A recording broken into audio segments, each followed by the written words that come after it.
So the more we do this praise thing out loud with one another, the better. And the thing we shouldn't do is we shouldn't trash talk one another. We shouldn't use negative words. In fact, we should always be thinking about how do we inspire and encourage one another in everything that we do. I like the way Versanya put it earlier today. It's like, I get to serve these clients of mine. I get to make a contribution to their presence and their world to make it a little bit of a better place. Nick said, it's all about performance. I get to help these youngsters understand how to perform at the highest level in both business and in sport. And you don't say, I get to do these things without understanding that you have an appreciation for it. So therefore, not only do you appreciate the gift that you're giving, but you also appreciate the people that are receiving the gift, right? In Islam, the Quran says, "Oh, you who have believed, let not a people ridicule another people. Perhaps even if they're better than you, do not insult one another and do not call each other by offensive nicknames." That's in the Quran.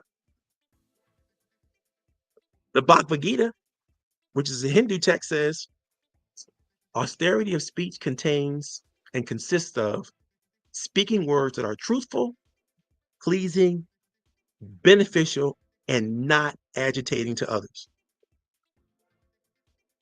Speak words that are truthful, pleasing, beneficial, and not agitating to others. How many times do we spend time just thinking about better ways to put each other down instead of lifting each other up? And we do it in the name of fun. We do it in the name of jokes. But could it potentially be harmful? And if so, to whom and how? And what? We need to understand this before we go off joking about somebody in ways that they might not find pleasing. The Buddhist traditions, the Dhammapada says, conquer anger by love, evil by good, conquer the miser with liberality, and the liar with truth. And even the Torah, which is the Jewish text, says, do not seek revenge or bear a grudge against anyone amongst your people, but love your neighbor as yourself. So when you think about it, all the great spiritual texts are saying the same thing. Speak kindly to one another, offer genuine praise, and build each other up. Come from a place of sincerity and love. Foster a positive and supportive community. When you get this right, when you align your core values, such as compassion, empathy, and community, what happens is people feel the recognition. They feel value. They feel a sense of belonging and mutual respect. Now, there are 4 basic reasons, I would say spiritual reasons, for authentic praise. If you don't get anything else I'm talking about or sharing today, 1, it promotes unity and harmony. 2, it encourages positive behavior. 3, it reflects divine attributes. And 4, it enhances well-being overall. Now, when you get it wrong, the opposite things occur. People don't feel united and harmonious. They feel disconnected and disparate. They feel like they don't belong, right? You're not encouraging positive behavior because people start taking their toys away. They start leaving organization. They start not using all of their talent for the greater good of a team or organization or concept, right? They don't reflect the best traditions of their own religious life. They don't reflect love, kindness, or generosity, but they reflect just the opposite, which is hatred, disconnection, and hoarding, covetousness, right? And then 4, this enhances well-being, but if you don't get it right, you actually do damage to people, which is why we don't do it, because we don't know how to get it right. In my point of view, that's what I'm thinking. And the research bears this out to be true. So we have people who now decide, instead of trying to encourage people the way they need to be encouraged, they want to encourage people the way they choose to encourage them. And if they don't get it, they don't embrace it from whatever cultural traditions or personal traditions they come from, then they're just not a good fit and they don't belong on the team. That's not what good leaders understand. Good leaders understand that you want to praise people in ways that work best for them, not in the way that you decided to praise them.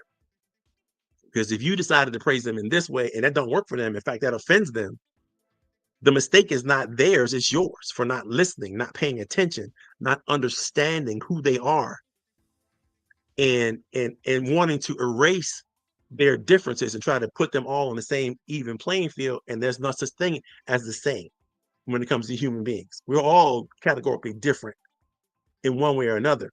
And it's important to recognize and honor those differences instead of finding ways to try to make everybody step and fetch and fall in line to the same ideas, the same concepts over and over and all again, right? One more of my favorite guest coaches has arrived. And so I got to give her some space to introduce herself to you guys as we continue to further this topic.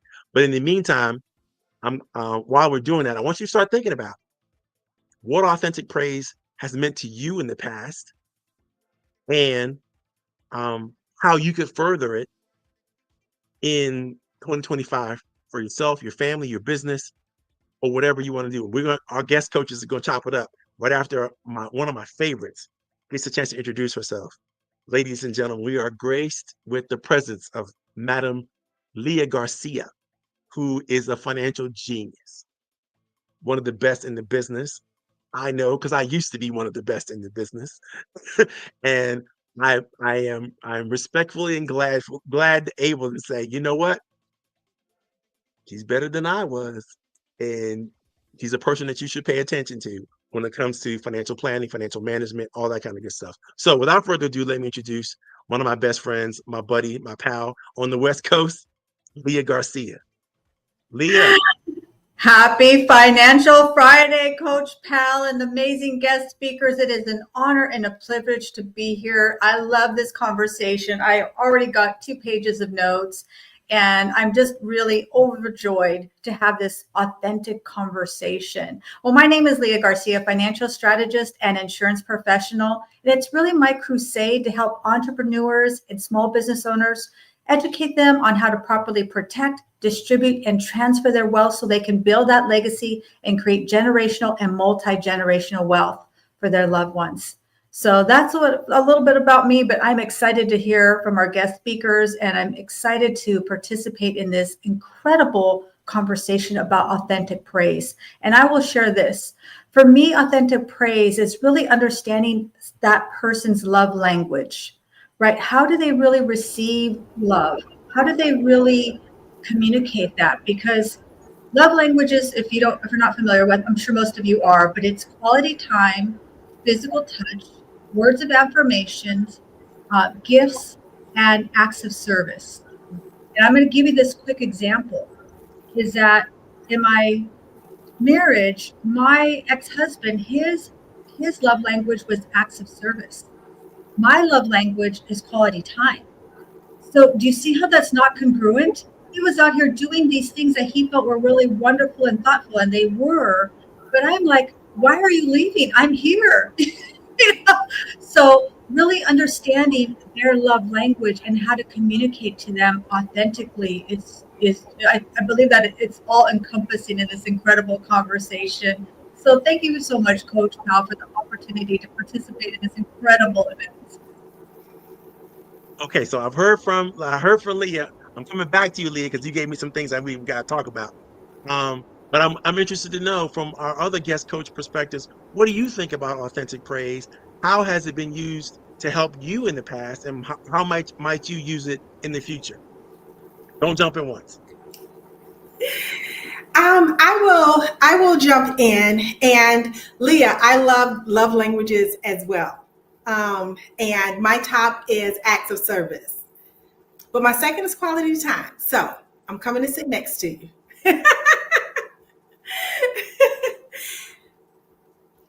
I love the point that you made, Coach Powell, that we often try to engage with people based on what's important to us. Right. And one of the lenses that I use to connect with people in ways that they want to be seen, heard, and understood is this theory of human behavior called DISC. Yes. And so I love working with my corporate clients and helping them to put on what I call a DISC lens. And so what DISC says is every single person in the world is made up of a blend of 4 different personality traits. Mm-hmm. It provides language to understand the reserved person and the outgoing person. And so we all have heard of the golden rule. Treat people how you want to be treated.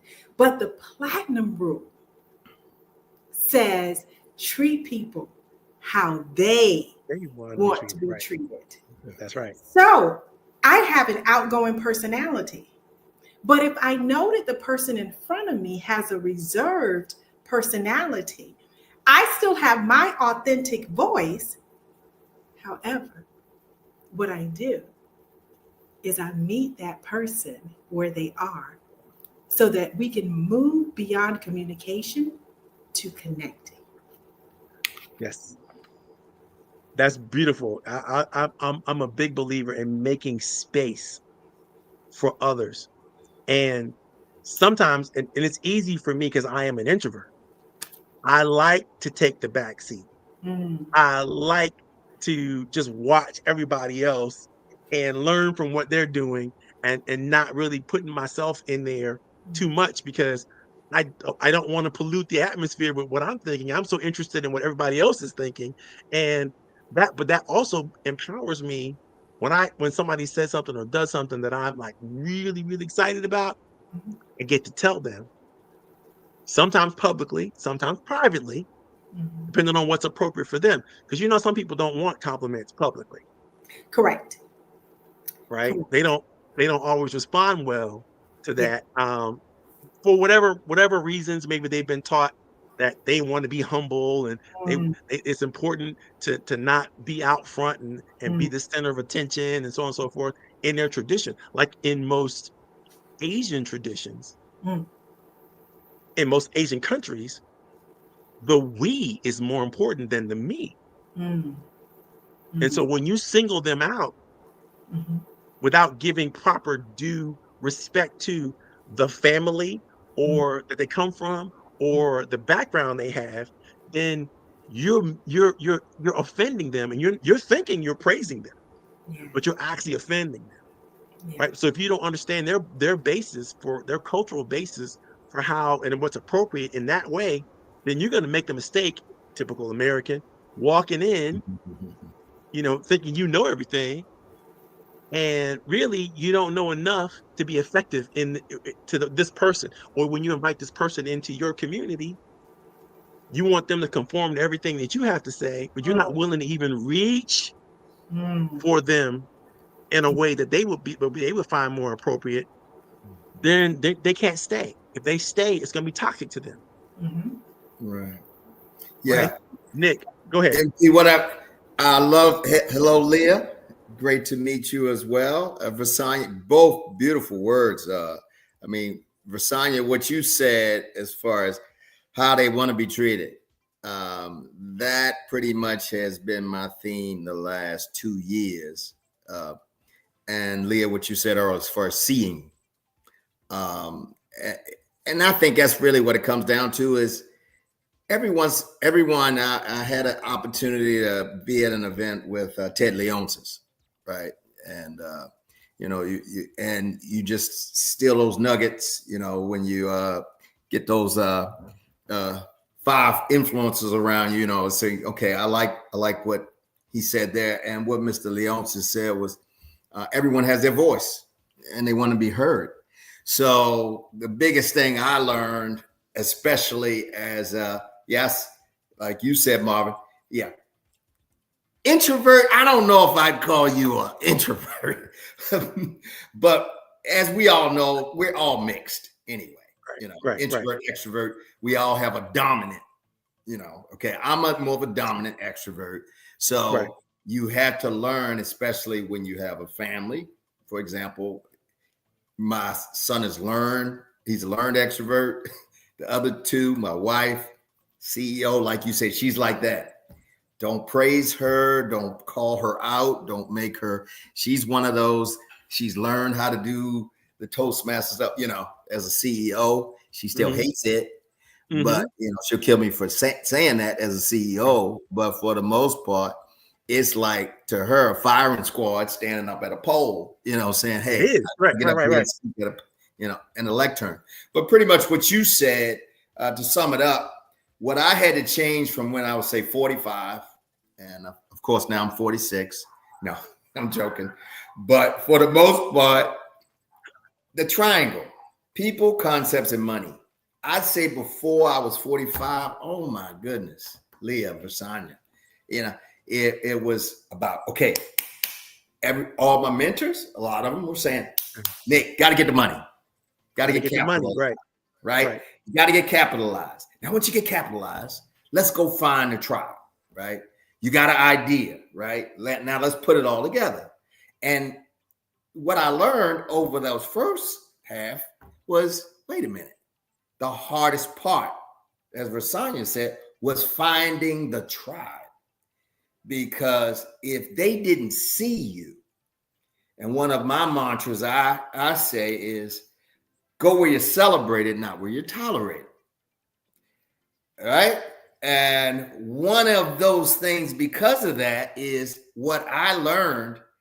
Even when you're bringing credentials and you're bringing, like you said, meritocracy is coming and you already shown, no, if that party doesn't see you, and I'm quite sure everyone on this screen has maybe the same experience, at least I know what Marvin's probably the same, and that is people don't necessarily believe I am who I say I am when I tell them who I am. Now, I'm not talking about, that bull crap, whether you're a name, famous or whatever. I mean, when you're telling them, this is what I like, please don't lie to me, do this, do that. I only have these two as red flags. You stay away from those red flags. We're good. They don't hear you. Yes. So they're still going to attack it and address it. So what you learn is the narrative and the optics change for that person. Because whether it's me or you ladies or Marvin, if people don't see you and you do something, because someone asked, when you do something great, right? Like you said, that's usually the quiet period. It's so funny. In a lot of cases, you have to create people's momentum. You have to create their inertia. And if you muffle their story because you don't see them, you put your own narrative on their experience. And then nothing happens for that party. So pretty much what I've done, I like what you were saying earlier, I'm gonna relinquish the floor, but I've added more of a stoic approach, more Marcus Aurelius pieces to my spiritual side. Okay. Since I know we're staying focused on business. So what I tell a lot of mine is, remember one thing, JC, Jesus Christ, he already got up on the cross. That's right. We don't, that's why he was up there. Right. You're not being the perfect Christian. If you just, wait a minute, hold up, I got to get up there. Right. No, he already did that. So I got it. So nice, and especially as I deal with athletes where meritocracy is direct. Right, Leah? That's right. Business, a lot of people can dance around in the office for a while, and then you discover them or you expose them. Maybe, if you're lucky. Right. But with the world of sports, you're either fast or you're not fast. You either drop the ball or you strike out, whatever. Right. And that's one thing that has evolved. Meritocracy, it's threatened right now. Right. It's big time. Populace is in, as Yes. far as I'm concerned. So saying to be great, like you said, you hit it on the head, authentic. Because in summary, with the world of sports, that triggered all of the different things, since with America, sports drives us to bring up, and I'd love for us to talk about it, the participation award. So, oh my God, all these folks out there, they all got trophies. right. So I would want to ask you, how are you going to distinguish the authentic with Right. this new generational Alpha, Z, and even hit some millennials? Mine. I got to give you a perfect example because Let me hear it, because participation awards are here, and then social media added it. Listen, my 26-year-old, phenomenally successful, and so she's doing her thing on Broadway. I mean, she's managing shows. She's on her 6th show right now. She's about to go help manage Betty Boop, the brand new show that's opening on Broadway right now. Yeah, lives is successfully making it happen. You know what they say in New York, right? If you can make it there, you can make it anywhere, right? So she's doing her thing in Harlem right now. You know, she lives in Harlem. She's managing shows and so on and so forth.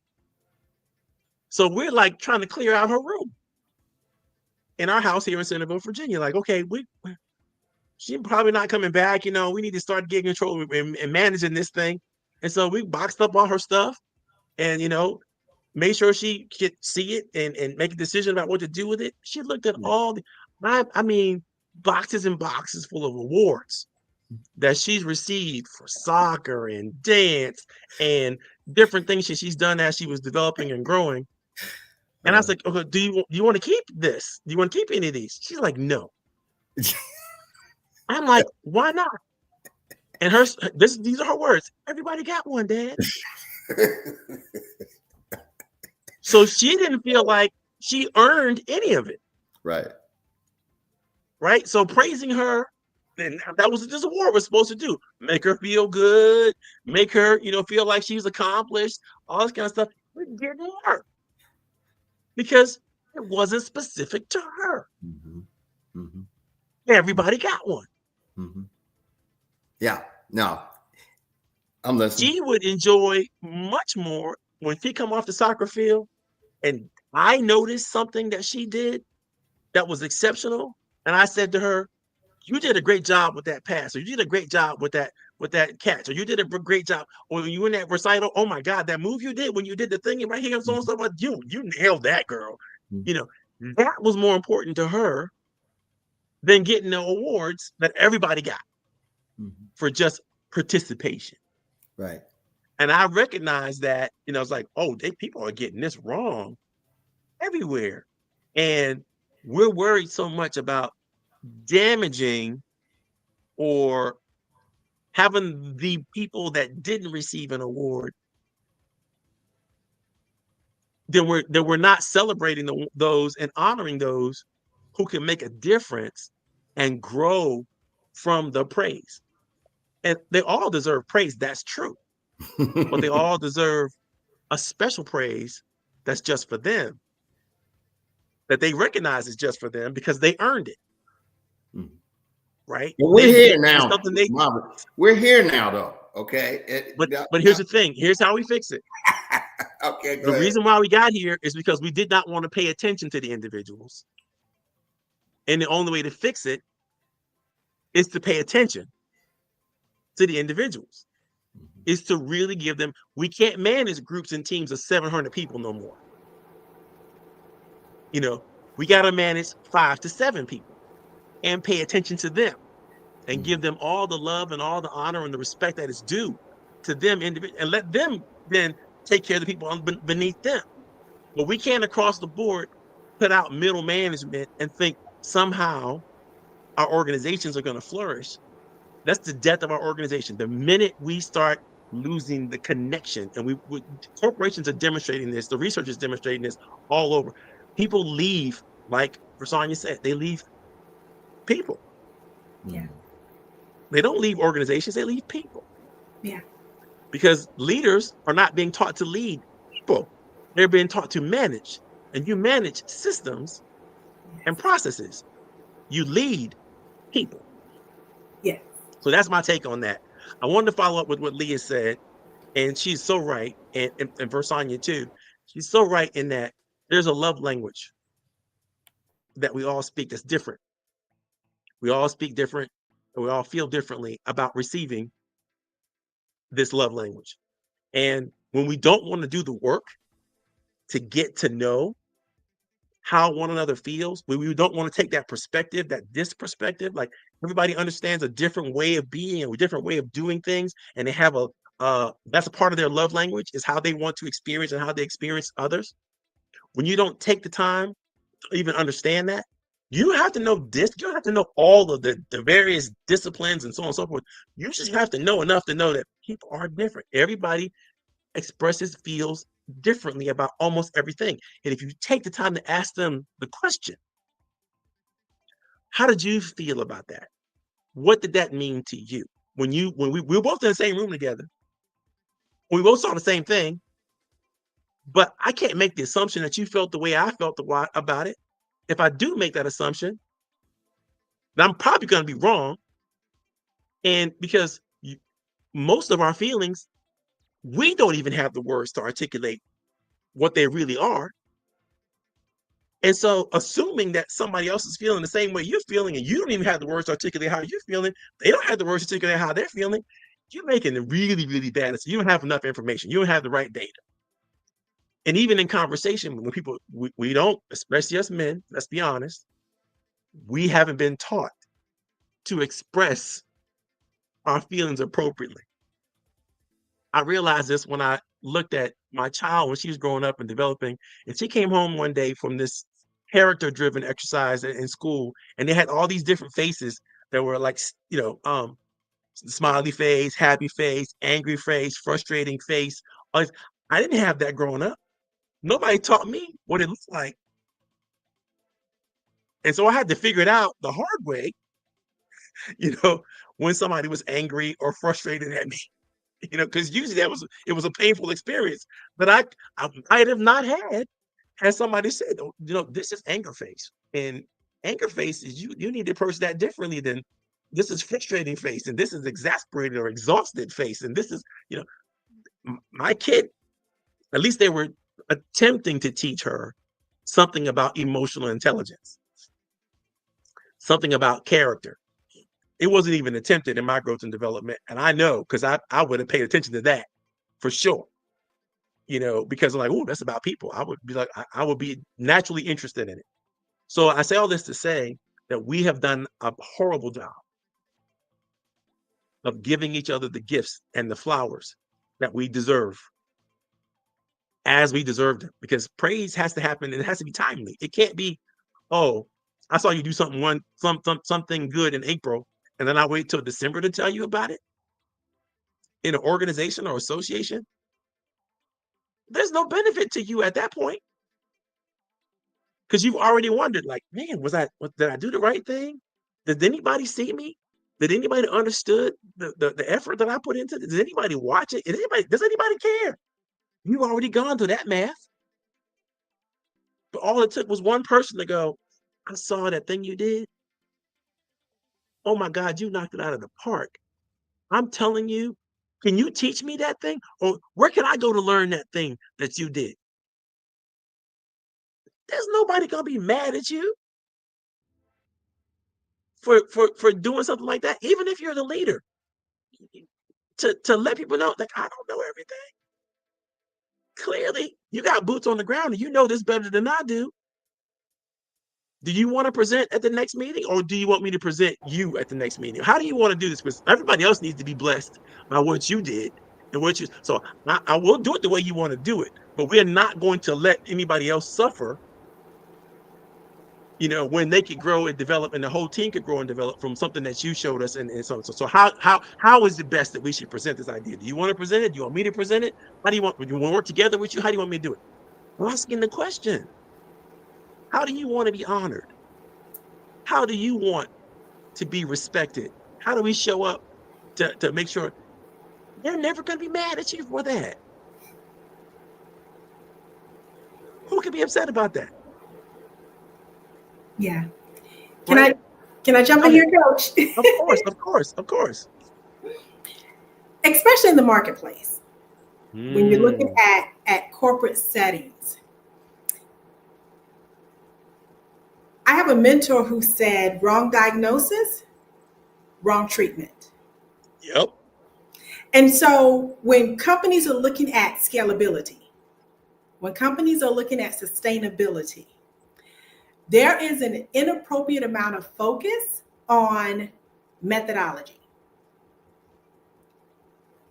And what's neglected is the foundation, the why. Yep. The core values, the why.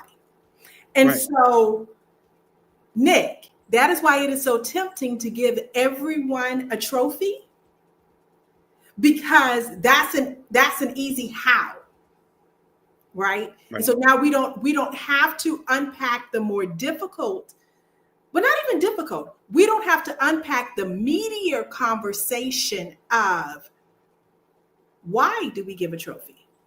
Right. Is it for accountability? Is it for recognition? Is it for, when you understand the why, then you align your methodology with the why. Because, for example, if your why is accountability, or if your why is authentic praise, then if your trophy is for excellent performance, your trophy is for agility, it just doesn't logically follow. Right. That Versania, who is not agile at all, Right. should get that trophy. So a lot of times that's what happens. We spend so much time, systems. I believe in systems. I believe in systems. Systems are how you develop consistency over time. True. But it's not experience that's your best teacher. It is evaluated experience. And that is where authentic praise comes in, because I am evaluating the experience. And if that is just a part of my systems, if evaluation is just a part of my system, then it logically follows. We're not going to wait until the end of the year. We're not going to wait until performance review, because we've already had cycles of evaluation. Right. And so we have measurable praise that we can give to say, I see you. Exactly. I appreciate your contribution. I love the term human resources. That when we don't really actually consider people a resource, because we don't treat them like we consider them a resource, we try to systematize them. We try to make them function like machines. And every time we do it, we kill creativity, we kill innovation, we kill belongingness, we kill teamwork, we kill all these things that are useful for human beings to participate in together, and we make it about one person. We blame it on the mission of our organization, but it's really the leader, the one person who's in charge or that can fire everybody. That's the person we actually pay attention to, not the people who actually make everything happen. They're the people who need the attention, the people who need to be uplifted because they put the 60 hours of work in, because they are striving for the next certification so they could win the next promotion, so they could participate in the next team event or whatever it is that they're doing, right? So we need to see that effort. One of my clients asked me the other day, he said, "Well, what if you don't have anything praiseworthy to say?" And I told him, that's because you haven't paid attention, right?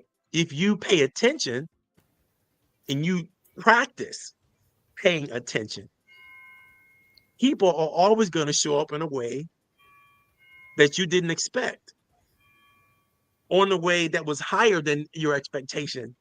But you have to watch them, you have to see them, you have to engage with them to see it. If you don't pay attention, then of course you don't have any praise to give because you're waiting for a result. And it's the effort that created the result. So why not praise the effort? If you praise the effort, then you know the result's going to happen. But if you wait, by that time, that person may be like, I got a better job somewhere else. Somebody made me an offer because they're not giving me no attention here. So I'm going to get the attention I need over here because they had already promised me. Now, if I'm not going to get the attention, at least I'm going to get the money, or whatever that is. And that kills growth, because if your best people leave for just more money, they're not going to be even better at the next position. They're not going to give their talent to that. They're just going to do the job because they're not going to be inspired by money. Money's not going to inspire anybody. We know this. It's just belonging is what inspires people. Connection is what inspires people. And systems just don't deliver that. They don't deliver belonging. They don't deliver connection. It is attention that delivers those things. And then from that attention is you can get the foundation that you needed to create all the other stuff. But if you don't pay attention, you can't get it. And vice versa. It'll never come back. Last thing I want to say about this before we end the show, and I'll let you guys, have a roundup discussion as well. If praise, if authentic praise is your only contribution to the people that you get to work with in associations or organizations or referral partners or whatever it is that you do, if that's your only contribution, that is probably the best contribution that you could make. And it should be first before anything else when it comes to people. And so that's my signing off idea and concept, right? Yeah. Next week we're going to talk about the actual emotional response. How do we respond to praise from an emotional point of view, a psychological point of view? Because when we get it right, there's hormones like serotonin, oxytocin, Dopamine. and dopamine that when we get it right, we create those things for people, which is stress reduction, which is a motivator, which is everything we need to be all that we can be as human beings. So we're going to talk about that next week. Those of you who want to come back, you feel free. I'll make sure you get the link for next week's show. And I understand if you don't, but you got other things or better things to do. That's no problem.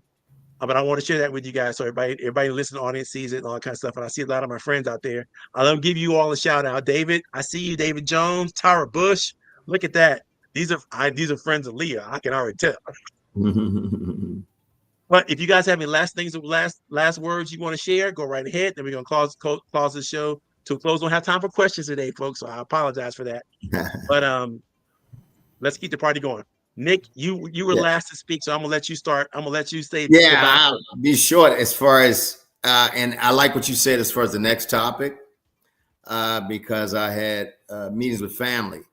There's one thing that I think the challenge that we have to talk about when it comes to the emotions, what I've had in 24, the biggest challenge, now that we put a microscope on mental health, it makes it a little more complex than what we're saying today, as we all know, because all we have discovered is mental health has been a challenge for, it's there. It's not new.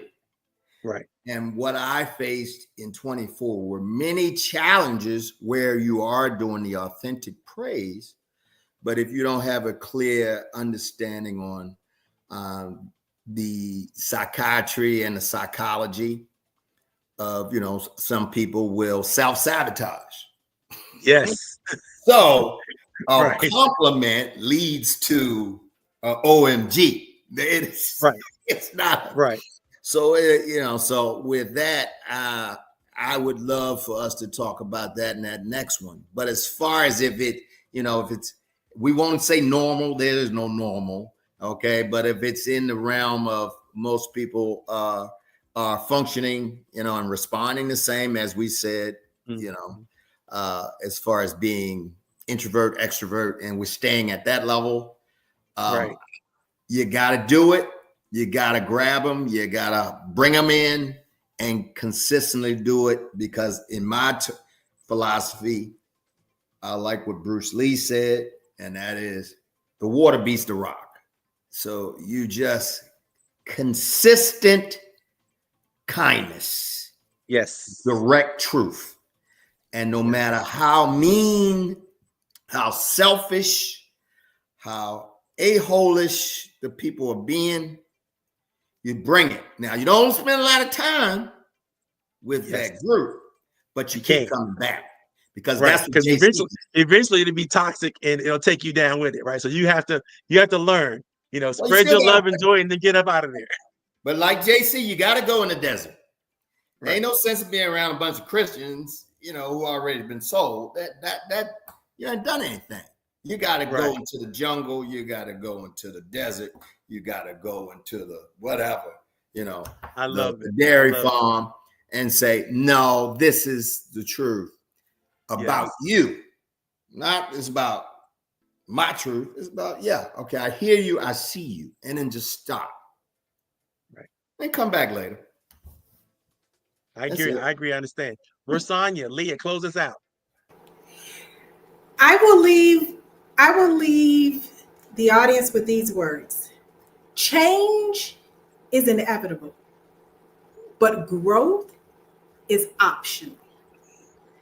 And so if you want to be an individual with a growth mindset, if you want to be a growing organization, then this is why authentic praise is extremely important, because you want to learn and grow from your experience.